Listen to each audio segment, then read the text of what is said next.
খুবই বিভৎস একটি নিউজ দিচ্ছি আপনাদেরকে। সেটা হচ্ছে এখান থেকে প্রচুর মৃত মানুষের গন্ধ পাওয়া যাচ্ছে, প্রচুর মৃত মানুষের গন্ধ পাওয়া যাচ্ছে। এখানে ধারণা করা হচ্ছে যে অনেক অনেক মৃত লাশকে এখানে কবর দেওয়া হয়েছে, পুঁতে রাখা হয়েছে মাটির মধ্যে। এখন প্রচুর গন্ধ আসছে এখান থেকে, মানুষ ঘুরে ঘুরে দেখছে কোথায় কি আছে। প্রচুর এখানে গণকবর দেওয়ার শঙ্কা করা হচ্ছে। প্রচুর প্রচুর অনেক গন্ধ বেরোচ্ছে এখান থেকে।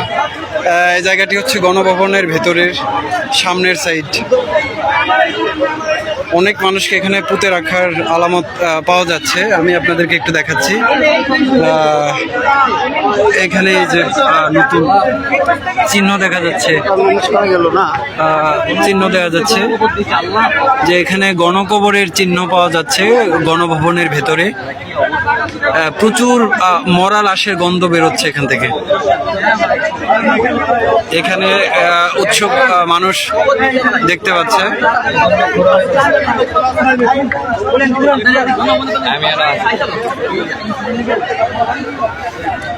অনেক লাশের গন্ধ বেরোচ্ছে এখান থেকে।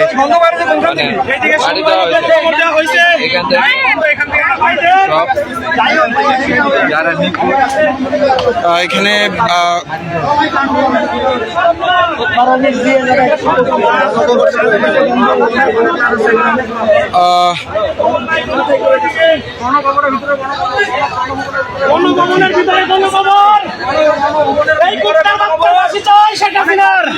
ভাই, এখানে আপনি কি শঙ্কা করছেন?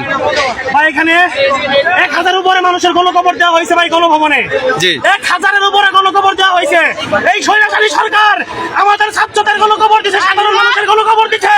ওরা ফাঁসি চাই, ফাঁসি। ওর কুত্তার মতো বিদায় মারতে চাই আমরা জনগণ। বলার নাই।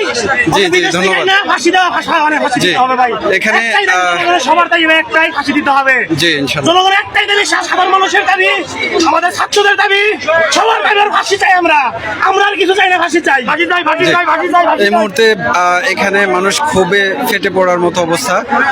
প্রচুর গণকবরের সন্দেহ করা হচ্ছে এখানে গণভবনের সামনেই ভেতরে।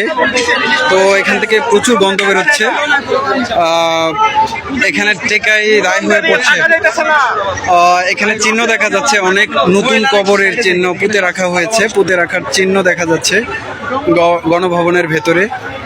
আল্লাহ ভালো জানেন যে এখানে কি হয়েছে, কি পরিমাণ লাশ এখানে পুঁতে রাখা হয়েছে। আশাবাদী সরকার আমাদের ছাত্রদের